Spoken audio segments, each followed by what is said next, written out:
नमस्कार साथियों, कैसे हो आप सभी? उम्मीद है अच्छे होंगे। तो हम लोग पढ़ रहे थे न्यूट्रिशन न्यूट्रिशन का चैप्टर चल रहा था और कार्बोहाइड्रेट, फैट, प्रोटीन हम लोगों ने पढ़ लिया था। आज हम बात करेंगे माइक्रो न्यूट्रिएंट्स की, यानी माइक्रो बहुल पोषक तत्व हो गया था और सूक्ष्म पोषक तत्व की आज हम बात करेंगे। सूक्ष्म पोषक तत्व यानी माइक्रो न्यूट्रिएंट्स क्या होते हैं, कौन कौन होते हैं। तो इसके अंतर्गत हम विटामिन मिनरल्स को पढ़ेंगे। तो चैप्टर चल रहा था न्यूट्रिएंट्स, न्यूट्रिशन न्यूट्रिशन न्यूट्रिशन और यहाँ पर हम पढ़ेंगे विटामिन। विटामिन ठीक, विटामिन। अब विटामिन के बारे में बात करेंगे तो विटामिन क्या होता है, किन शब्दों से मिलकर के बना होता है और बहुत सारी चीजें हम समझेंगे इसमें। तो सबसे पहले शुरुआत करते हैं, जो विटामिन है ना, ये दो शब्दों से मिलकर के बना है। एक वाइटा प्लस एमिन्स। वाइटा का मतलब होता है वाइटल।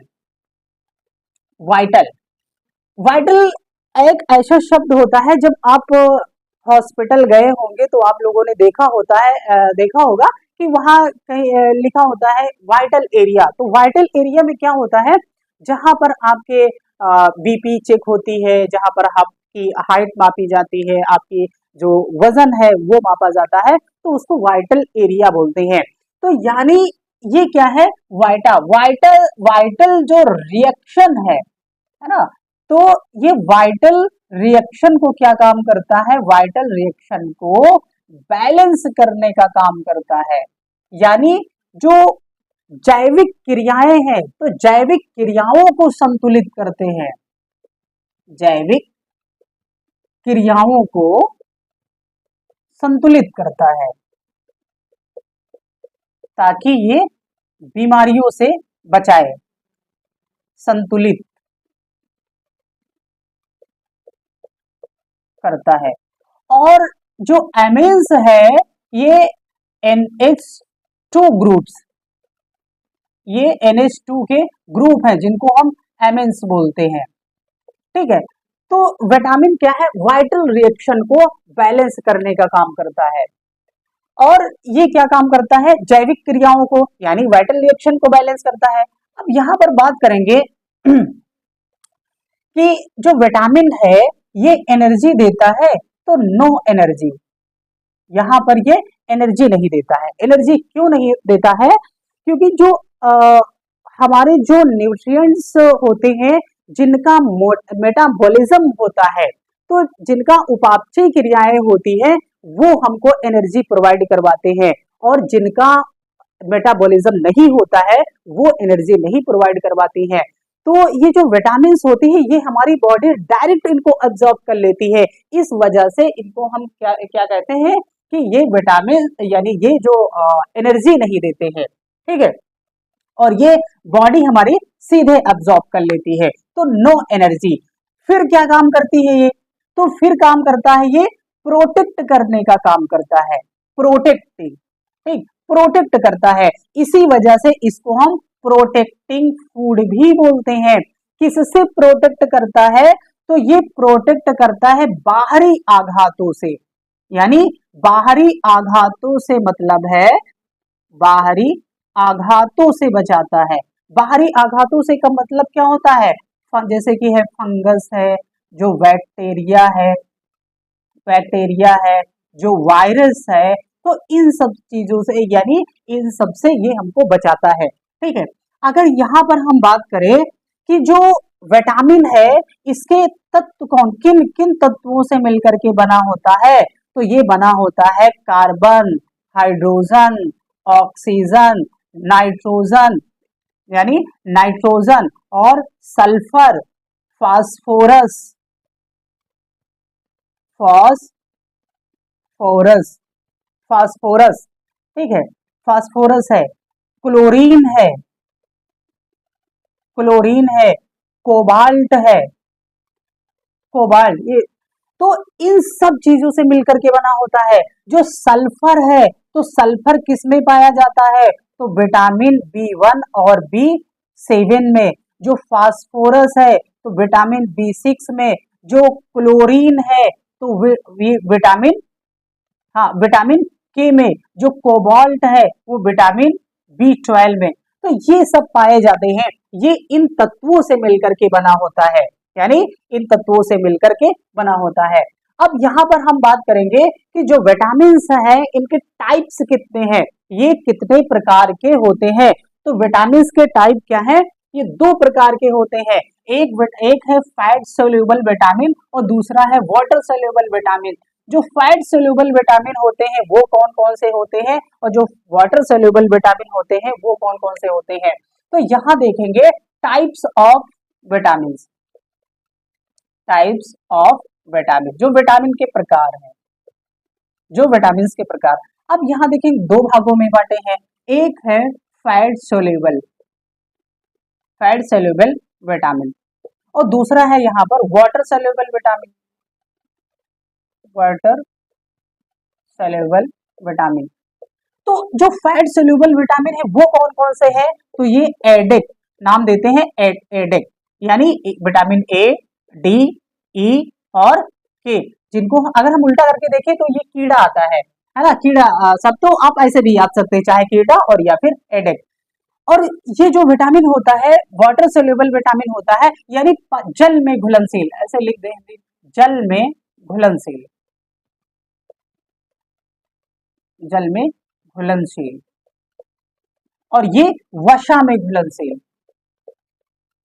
वसा में घुलनशील, वसा में घुलनशील। तो जल में घुलनशील विटामिन कौन कौन से होते हैं, ये होते हैं बी और सी। जो जो ये जो फैट सोल्यूबल विटामिन है ये कौन कौन से, एडेक होते हैं, और इनका भंडारण कहाँ होता है, तो इनका जो स्टोरेज है ये स्टोरेज होता है लीवर में, ये लीवर में होता है इनका स्टोरेज, क्योंकि हमारी बॉडी 75% फैट तो खुद वो बनाती है, ये स्टोर रहता है, और जो बाहर से हम 25% जो अपने डाइट से हम लेते हैं। और यहाँ पर क्या इसमें भी फैट, जो वाटर सोल्यूबल विटामिन होता है, क्या ये भी स्टोरेज होता है, तो ये स्टोरेज फॉर्म में नहीं होता है। तो ये क्या होता है, ये यूरिन के माध्यम से, यूरिन के माध्यम से बाहर निकल जाती हैं, बाहर, यूरिन के माध्यम से बाहर निकल जाती है, इसलिए बाहर निकलती हैं, ऐसे लिख दो शॉर्ट फॉर्म में, निकलती हैं, इसलिए इनकी ज्यादा आवश्यकता होती है, ठीक है, यूरिन के माध्यम से। अब यहाँ पर हम देखेंगे, अब एक एक करके पढ़ेंगे कि जो विटामिन ए है वो क्या है, विटामिन डी, ई, ये सब, इन सब के बारे में हम बातचीत करेंगे, ठीक। अब देखेंगे विटामिन ए, फैट सोल्यूबल की बात करेंगे, यानी vitamin, vitamin A short form में लिखते हैं। अब विटामिन ए में क्या है, सबसे पहले हम ये देखेंगे इसका केमिकल नेम क्या है, इसका केमिकल नेम क्या है, तो इसका केमिकल नेम है रेटिनॉल, रेटिनॉल। इसके अगर बात करें सोर्सेस कौन कौन से हैं, सोर्सेस यानी इसके स्रोत कौन कौन से हैं, तो इसका स्रोत है, एक तो आपका हो जाएगा कैरेट यानी गाजर, मेजर सोर्स गाजर है, आपके फ्रूट्स हो जाएंगे, फल जो है फ्रूट्स हो जाएगा आपका, यहाँ पर फ्रूट्स हो जाएंगे, और जूसेस वगैरह हैं, जूसेस हैं, साथ में एग है, ठीक है, और यहाँ पर इसका जो मिल्क प्रोडक्ट है, मिल्क प्रोडक्ट, ठीक, और यहाँ ग्रीन वेज, ग्रीन वेज, तो ये सब के सब क्या है, हमारे सोर्सेज है। एक चीज और यहाँ पर ये ध्यान रखना है कि जो गाजर है ना, इसका मेजर सोर्स है, यानी मुख्य स्रोत, मुख्य स्रोत है गाजर, ये एग्जाम में पूछा जाता है, ठीक। और दूसरी बात यहाँ स्टार बना के लिख लेना है कि जो गोल्डन राइस होता है, गोल्डन राइस, तो इसमें बीटा कैरोटीन क्या पाया जाता है, बीटा कैरोटीन, और ये इसका मेजर सोर्स है विटामिन ए का, विटामिन ए का, विटामिन ए का मेजर सोर्स, विटामिन ए का मेजर सोर्स है। अब यहां पर हम बात करेंगे कि डिफिशियंसी ऑफ डिसीज, इसकी कमी से होने वाला रोग क्या है? डिफिशियंसी ऑफ डिसीज, डिसीज तो कमी से होने वाला रोग कौन सा है? तो एक हम बोलेंगे नाइट ब्लाइंडनेस, नाइट ब्लाइंडनेस। आप लोगों ने सुन रखा होगा रतौंधी, इसको हिंदी में बोलते हैं रतौंधी। ये होता कैसे है इसके बारे में भी बात करेंगे, है ना, रतौंधी। दूसरी बात करेंगे कैरोनियल डिसीज, कैरोनियल डिसीज। कैरोनियल डिसीज का मतलब होता है जो हमारी कॉर्निया होती है, ये कॉर्निया क्या होती है? डैमेज हो जाती है, कॉर्निया डैमेज हो जाती है। तीसरी बात करेंगे यहां पर एक्सेरोथैलेमस, थैलेमस। एक्सोरोथैलेमस में क्या होता है? इसमें जो आंखें होती है वो ड्राइनेस हो जाती है, या ड्राइनेस ऑफ आईज, आंखें लाल हो जाती है, आंखों में खुजली होने लगती है, खुजली, खुजली होने लगती है। और जो यहाँ पर आंसू होते हैं ये अश्रु सूख जाते हैं, यानी ये जो हमारे टीयर्स होते हैं, इनका टीयर्स यानी आंसुओं का जो सिक्रेशन है या प्रोडक्शन है वो क्या होता है? वो कम होने लगता है।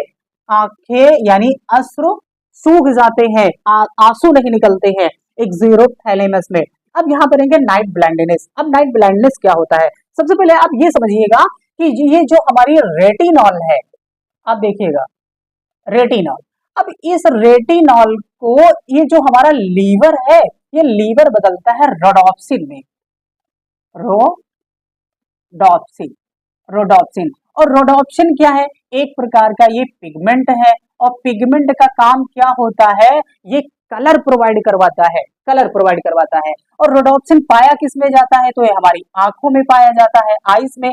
अब आईज में दो प्रकार की सेल पाई जाती है, ध्यान से समझिएगा। एक होती है रेड सेल, एक होती है रेड सेल और दूसरी होती है कॉर्न सेल।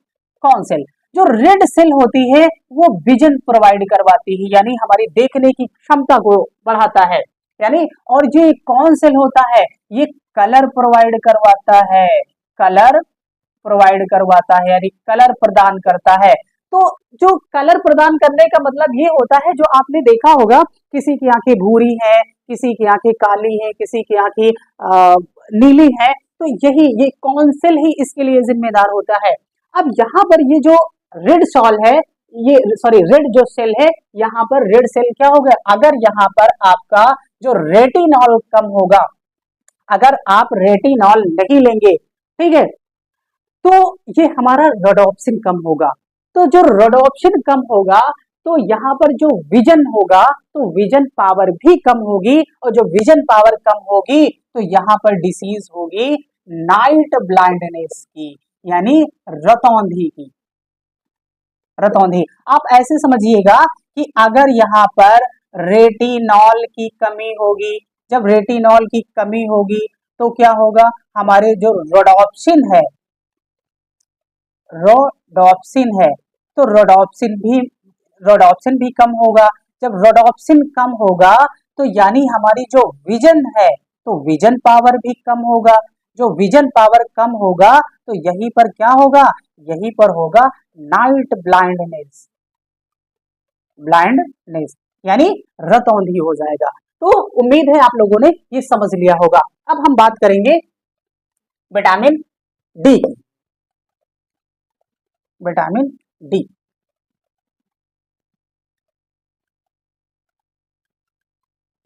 विटामिन डी क्या है देखते हैं इसके बारे में। विटामिन डी, अब इसकी बात करेंगे, ये केमिकल नेम, केमिकल नेम क्या है? केमिकल नेम क्या है इसका? तो केमिकल नेम है कैल्सीफेरॉल, कैल्सीफेरॉल। कैल्सीफेरॉल का मतलब क्या होता है? कैल्सीफेरॉल का मतलब होता है कैल्शियम, ठीक। जब कैल्शियम कहाँ पाया जाता है? तो हमारी हड्डियों में पाया जाता है, हमारे दांतों में पाया जाता है, ठीक। अब यहां बात करेंगे सोर्सेज इनके कौन कौन से हैं। इनके सोर्सेस कौन कौन से हैं? तो सोर्सेस है आपका, एक तो मिल्क हो जाएगा, दूध, दूध, sunlight,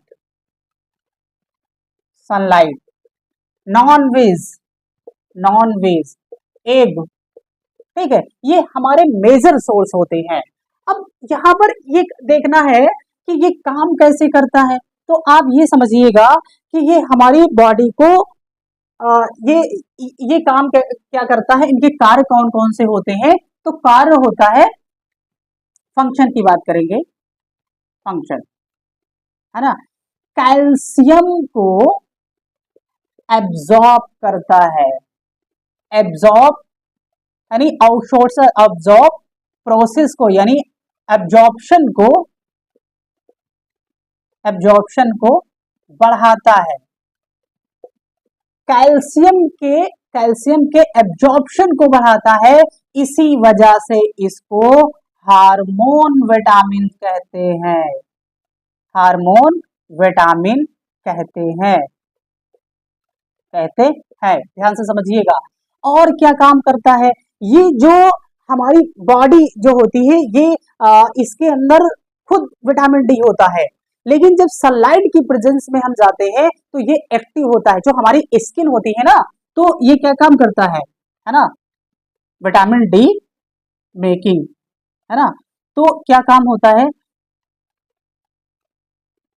presence of sunlight, sunlight यानी प्रेजेंस ऑफ सनलाइट, सनलाइट की उपस्थिति में जो हमारी स्किन होती है, अब स्किन क्या होती है, स्किन, तो एक स्किन में ऑलरेडी विटामिन डी स्टोर होता है और एक स्किन में ये क्या हो जाता है, विटामिन डी एक्टिव हो जाता है, एक्टिव हो जाता है, ठीक है, इसी वजह से इसको क्या बोला गया है, इसको बोला गया है सनसाइन विटामिन, ये क्वेश्चन पूछा जाता है, सनसाइन विटामिन, विटामिन, ठीक है, तो हार्मोन विटामिन और सनसाइन विटामिन क्यों कहा गया है, हम लोगों ने देख लिया है। अब देखेंगे कि इससे होने वाला रोग क्या है, तो इससे होने वाला रोग कौन कौन सा है, आप देखेंगे, आप यहां पर ऐसे समझिएगा, डिफिशियंसी ऑफ डिसीज, यही पर बता देते हैं, डिफिशियंसी ऑफ डिसीज, है ना,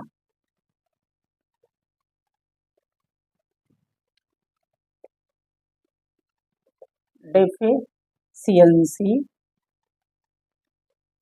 डिफिशियंसी ऑफ डिसीज, डिसीज, ये क्या होता है? अब एक पहला होगा रिकेट्स, रिकेट्स, ठीक, और osteomalacia, osteomalacia, osteomalacia, osteoporosis, osteoporosis, पोरोसिस, फिर इसको बोलते हैं बॉलेग, बॉलेग, और क्या होता है, नॉकनी,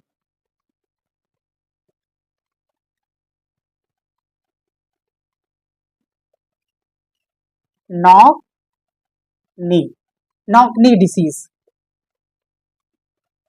अब रिकेट्स क्या होता है? अब रिकेट्स में बच्चा ये समझिएगा, ये डायरेक्ट क्वेश्चन पूछता है, जो बच्चों में होने वाला रोग कौन सा होगा, विटामिन डी की कमी से बच्चों में होने वाला रोग कौन सा है, तो रिकेट्स होता है। तो रिकेट्स में क्या होती है, जो हड्डियां होती है ना, वो हड्डियां कमजोर पड़ जाती है, हड्डियां टेढ़ी हो जाती है। ऑस्टियोमेलेशिया ये एडल्ट में होने वाला रोग होता है, एडल्ट में होता है। इसमें जो हड्डियां होती है, बोन्स होती है, वो बोन्स कैसी हो जाती है, टेढ़ी हो जाती है, टेढ़ी हो जाती है, हो जाती है, बोन्स कमजोर हो जाती है टेढ़ी होकर के, है ना, इसी वजह से इसको बोलेग भी कहते हैं। जब हड्डियां टेढ़ी हो जाती है तो यहीं पर जो धनुषाकार, इसका मतलब होता है, बोलेग का मतलब होता है जो फीमर जो होती है, हमारी जांघ की जो हड्डी होती है, तो वो कैसे टेढ़ी हो जाती है, तो इसी वजह से इसको हम धनुषाकार बोलते हैं, धनुषाकार पैर, धनुषाकार पैर, स्टेपीज वगैरह हमारी टेढ़ी हो जाती है, इसीलिए वो लोग कहते हैं। ऑस्टियोपोरोसिस क्या होता है? तो ऑस्टियोपोरोसिस में आप ये देखिएगा कि जहां पर हड्डियों में छिद्र हो जाता है, जब हड्डियों में छिद्र हो जाएगा तो मतलब ये होगी कि हमारा जो ब्लड फॉर्मेशन है वो ब्लड फॉर्मेशन कहाँ होता है? तो ब्लड फॉर्मेशन बोन मैरो में होता है, और बोन मैरो यानी हड्डियों में। बोन मैरो क्या है? एक स्टेम सेल होती है जो नई कोशिका को जन्म देती है। तो यहाँ पर अगर हड्डियां छिद्र हो जाएंगी यानी बोन्स में क्या हो जाएगा? बोन्स में छिद्र पड़ने लगेंगे, यानी छिद्र जब पड़ने लगेंगे, आप ऐसे समझिएगा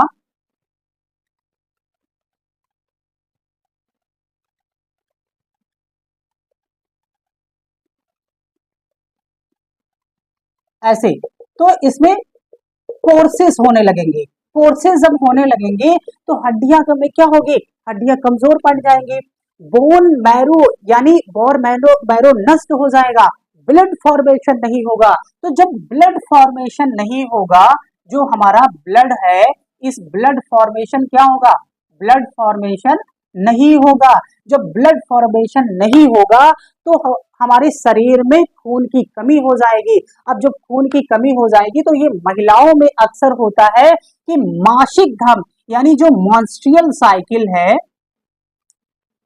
मॉन्स्ट्रियल साइकिल जो साइकिल यानी जो मासिक धर्म होता है, वो मासिक धर्म क्या होगा? डिसऑर्डर्ड हो जाएगा, यानी ये समय पर नहीं आएगा, डिसऑर्डर हो जाएगा। ठीक है, डिसऑर्डर आने लगेगा तो समय पर नहीं होगा। ठीक, तो ये समस्या महिलाओं में अक्सर होता है। ठीक है, ऑस्टियोपोरोसिस। तो उम्मीद है हम लोगों ने विटामिन डी भी समझ लिया है। ठीक है, अब हम बात करेंगे विटामिन के की। अब विटामिन डी की बात हम नेक्स्ट क्लास में करेंगे, नेक्स्ट वीडियो में करेंगे। ठीक है, तब तक के लिए बहुत बहुत धन्यवाद। पढ़ते रहिएगा, और अगर आप चैनल को सब्सक्राइब नहीं किए हैं तो भैया चैनल को सब्सक्राइब कर लीजिएगा प्लीज। ठीक है, और बाकी अगर कुछ सजेशन देना होगा तो कमेंट में जरूर बताइएगा। ठीक, बहुत बहुत धन्यवाद। पढ़ते रहिए, मस्त रहिए।